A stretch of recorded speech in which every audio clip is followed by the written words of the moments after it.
लेकिन बार बार ये कहते ना मेरे एमएलए भाग रहे हैं। अरे आपके एमएलए इतने हल्के हैं क्या? वो मतलब कि वो 15 करोड़ मिलेंगे तो भाग जाएंगे? आपको कितने करोड़ चाहिए बताइए? हम आपको खरीदते हैं, मैं आपको खरीदता हूँ, आप बताइएगा। मैं केजरीवाल से प्रश्न करता हूँ, बताओ आपकी कीमत कितनी है? अगर आप भी बिकने को तैयार हैं, आपके आपके एमएलए बिकने को तैयार हैं, सभी बिकाऊ है, तो आप बिकते क्यों हैं? आपके पास में अगर बिकने का ही नौबत है तो आपकी आइडियोलॉजी कहाँ है? तो आपके लोग तो कोई आपकी आइडियोलॉजी तो कोई है नहीं, वो तो बिकने के ऊपर तैयार बैठे हैं। अब मुझे तो ये लगता है कि क्योंकि ये हार का डर है और ये बार बार ये हार का डर इनको सता रहा है। मेरे को मालूम नहीं कि ये रात भर सोते कैसे होंगे।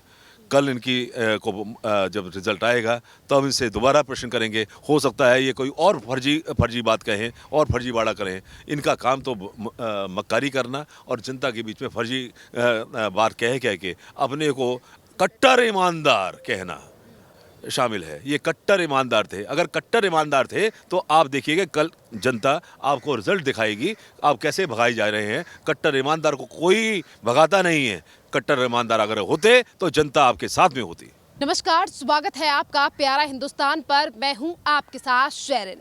दिल्ली की 70 सीटों पर विधानसभा चुनाव की वोटिंग हो चुकी है और अब बहुत कम समय रह गया है। 12 घंटों से भी कम का समय रह गया है जब दिल्ली के नतीजे यानी कि चुनाव के नतीजे सभी के सामने होंगे। पर उससे पहले ही एग्जिट पोल में जो नतीजे सामने आए हैं और लगातार जो एग्जिट पोल में भारतीय जनता पार्टी की पूर्ण बहुमत से सरकार बनती हुई दिखाई दे रही है। पर इससे पहले अब आम आदमी पार्टी और दिल्ली के पूर्व मुख्यमंत्री अरविंद केजरीवाल ने बीजेपी के ऊपर आरोप लगाया है और कहा है कि हमारे विधायकों को जो है वो 15 करोड़ रुपए में खरीदने की कोशिश जो है वो बीजेपी कर रही है, जिसको लेकर आज आम आदमी पार्टी ने बैठक भी की। जिसके बाद दिल्ली के एलजी वीके सक्सेना ने इस पूरे मामले पर जो है वो जांच के निर्देश दे दिए हैं। जिसके बाद एसीबी एंटी करप्शन ब्यूरो जो है वो अरविंद केजरीवाल और संजय सिंह के घर पहुंच चुका है। इस पूरे मामले पर विस्तार से बात करते हैं। हमारे साथ मौजूद हैं सुप्रीम कोर्ट से एडवोकेट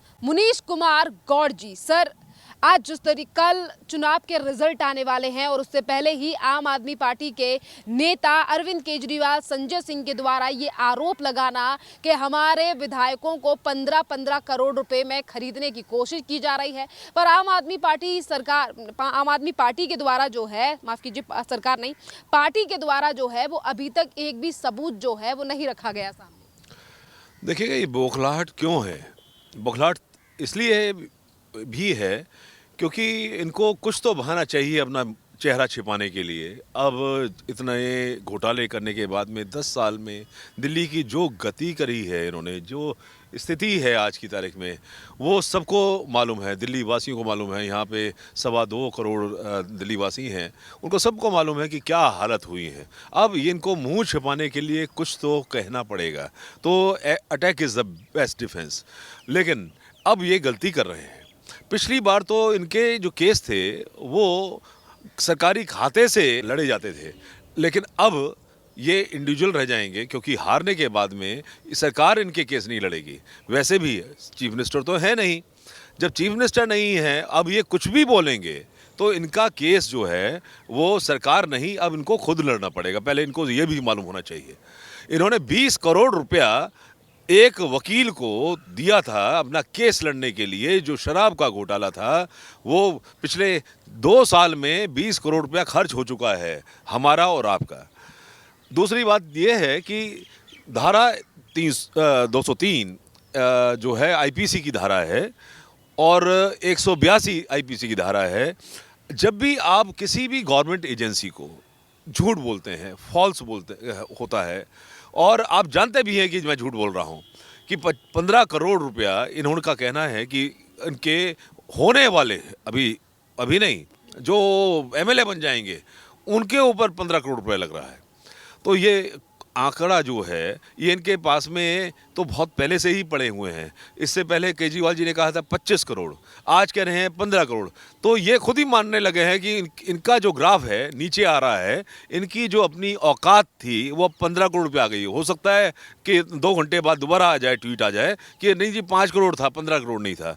तो ये हद ये इन्होंने सारी लांघ गए हैं।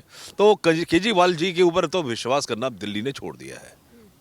इसी के साथ सर, जिस तरीके से आज एसीबी अरविंद केजरीवाल और संजय सिंह के घर पहुंच चुकी है, जैसे कि मैंने पहले कहा कि दिल्ली के एलजी ने इस पूरे मामले पर जांच के निर्देश दे दिए हैं, तो क्या लग रहा है ये आम आदमी पार्टी के लिए अच्छी खबर है कि एलजी ने इस पूरे मामले पर जांच के निर्देश दे दिए हैं, या इनकी मुश्किलें खड़ी हो सकती हैं? जैसा कि आपने कहा कि अगर झूठ पकड़ा गया, अगर ये झूठ है तो 2 साल की सजा भी आम आदमी पार्टी के नेताओं के हो सकती है अगर ये फॉल्स एलिगेशन लगाए जा रहे हैं। जी हाँ, मैंने जैसे बताया आईपीसी की धारा 203 और 182, 182 एंड 203 के अंतर्गत जब भी झूठ बोला जाता है, किसी भी सरकारी अधिकारी को बताया जाता है, तो इन्होंने जो भी अब सरकारी अधिकारियों को दखल अंदाजी करनी पड़ेगी। क्योंकि जब आप ओपन में झूठ बोल के जा रहे हैं, कब तक झूठ बोलेंगे? राजनीति से अब झूठ जो है ना साफ होना चाहिए।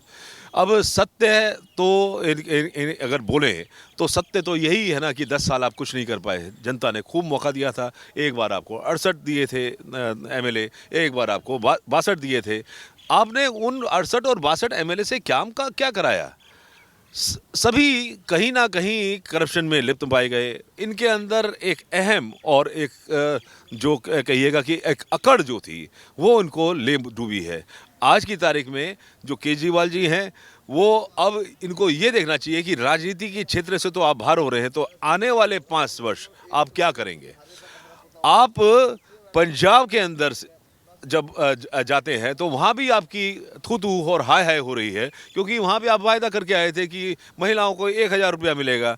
आप यहाँ पे 2100 की बात करते हैं, वहाँ 1000 दे नहीं पाते हैं, 2100 यहाँ मिलेगा नहीं। तो ये कब तक आप जनता आपके ऊपर विश्वास करेगी? 10 साल कम नहीं होते हैं आपको शासन देने के लिए और आपके ऊपर विश्वास करने के लिए। अब समय लांघ गया है, ख़त्म हो रहा है। अब कल हम सब देखेंगे कि इनका चेहरा जो साफ चेहरा जो पब्लिक ने देखा है उसका क्या असर हुआ है। ये अब मुश्किल में है। इनको अब प्रभु सद्बुद्धि दे। एक झूठी राजनीति, मक्कारी की राजनीति, फरेब की राजनीति, इससे अब ये बाज आ जाना चाहिए। इनको समझ आना चाहिए कि ये अब दोबारा उस तरह की गंदी छिछोरी राजनीति नहीं कर सकते। हाँ सर, एक तरफ एसीबी जो है वो एलजी ने जैसे ही निर्देश दिए कि इस पूरे मामले पर जांच होनी चाहिए, तो अरविंद केजरीवाल और संजय सिंह के घर पर पहुंच चुकी है। वहीं दूसरी तरफ पार्टी के द्वारा जो है अब एसीबी है वो लगातार अब सवाल उठाए जा रहे हैं कि ये एजेंसी भी जो है वो बीजेपी के इशारों पर काम कर। देखिएगा, आप कुछ भी करेंगे, क्या कोई एजेंसी आपसे सवाल नहीं पूछेगी? क्या एजेंसी इसको सवाल पूछने का अधिकार नहीं है? एजेंसी है किस लिए? अगर आप कुछ जनता के बीच में ऐसी बात करते हैं कि लोग भड़क जाएं, लोग उसका संज्ञान लेके कुछ ऐसा कार्य कर दें जो आपसे कंट्रोल नहीं हो, जैसा कि अभी पीछे कुंभ में हुआ है, वहाँ पर जिस तरह से अखिलेश ने ये बात की है कि यहाँ पे वीआईपी के लिए मैं वीआईपी हूँ और मेरे लिए कोई अलग से कोई इंतज़ाम नहीं किए गए हैं, उसके ऊपर उन्होंने बोला था। दूसरी तरफ जनता कहती है कि ये वीआईपी होते कौन हैं? हम देते हैं टैक्स, ये तो टैक्स को चोरी करके अपना पेट भरते हैं। तो इन लोगों को अब समझ आना चाहिए कि जनता जागरूक हो गई है, उसको बार बार आप खेल नहीं खेल सकते हैं उनसे।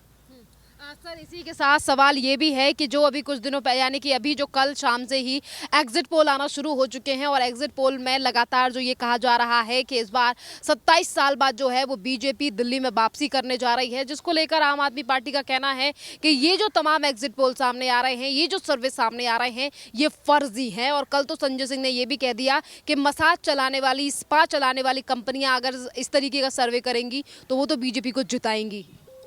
देखिएगा, आप कौन से फर्जी नहीं हैं? आपने कितने फर्जी वादे करे हैं? आपने स्कूल में बच्चों के साथ में जो पढ़ाई के आप क्लेम करते थे कि बहुत बढ़िया आपकी पढ़ाई हो गई है, हमारे पास तो सब आंकड़े हैं। पिछले 7 वर्ष में 6 लाख बच्चे 9वीं कक्षा से ऊपर पढ़ने तक नहीं जा पा रहे हैं। आपके पास में स्कूल नहीं है, आप एक बताइए कौन सा स्कूल बनाया आपने? फर्जीवाड़ा 10 साल हमारे साथ में किया है। आपने कहते थे कि आप यमुना के अंदर आप सफाई करेंगे, अब मैं न गोते लगाऊंगा यहाँ पे, हर एक साल बाद आप कहते थे कि अगले साल लगाऊंगा। आपने आज तक तो गोता लगाया नहीं वहाँ पर। चाहिए ना, आइए गोते लगाइए। 10 साल में आपने एक गोता नहीं लगाया, लेकिन आपने जमुना के नाम पर पैसे इकट्ठे किए। तो ये इसको फर्जीवाड़ा नहीं करते। फर्जीवाड़े में धन का उपयोग होता है, जो सरकारी धन होता है उसका आपने उपयोग नहीं, दुरुपयोग किया है, और उसके लिए आप जिम्मेदार हैं। तो आपको अब समझ आ जाना चाहिए कि आपकी विदाई हो चुकी है दिल्ली से। आप विदाई के बाद में अब अपना कहीं और ठिकाना देखिए। ये राजनीति आपके बस की बात नहीं है, और आपका जो इंतज़ार है अब पब्लिक और ज़्यादा नहीं करेगी, आपको दिल्ली में टिकने नहीं देगी। सर, चुनावी रिजल्ट से पहले आज जिस तरीके के आरोप लगाए जा रहे हैं, इससे क्या दर्शाता, क्या समझ आ रहा है? देखिए, आरोप प्रत्यारोप ये तो राजनीति में होते हैं, लेकिन बार बार ये कहते ना मेरे एमएलए भाग रहे हैं। अरे आपके एमएलए इतने हल्के हैं क्या? वो मतलब कि वो 15 करोड़ मिलेंगे तो भाग जाएंगे? आपको कितने करोड़ चाहिए बताइए? हम आपको खरीदते हैं, मैं आपको खरीदता हूँ, आप बताइएगा। मैं केजरीवाल से प्रश्न करता हूँ, बताओ आपकी कीमत कितनी है? अगर आप भी बिकने को तैयार हैं, आपके एमएलए बिकने को तैयार हैं, सभी बिकाऊ है, तो आप बिकते क्यों हैं? आपके पास में अगर बिकने का ही नौबत है, तो आपकी आइडियोलॉजी कहाँ है? तो आपके लोग तो कोई आपकी आइडियोलॉजी तो कोई है नहीं, वो तो बिकने के ऊपर तैयार बैठे हैं। अब मुझे तो ये लगता है कि क्योंकि ये हार का डर है, और ये बार बार ये हार का डर इनको सता रहा है। मेरे को मालूम नहीं कि ये रात भर सोते कैसे होंगे। कल इनकी जब रिजल्ट आएगा तब हम इनसे दोबारा प्रश्न करेंगे। हो सकता है ये कोई और फर्जी बात कहें और फर्जीवाड़ा करें। इनका काम तो मक्कारी करना और जनता के बीच में फर्जी बात कह के अपने को कट्टर ईमानदार कहना शामिल है। ये कट्टर ईमानदार थे। अगर कट्टर ईमानदार थे तो आप देखिएगा कल जनता आपको रिजल्ट दिखाएगी, आप कैसे भगाए जा रहे हैं। कट्टर ईमानदार को कोई भगाता नहीं है। कट्टर ईमानदार अगर होते तो जनता आपके साथ में होती।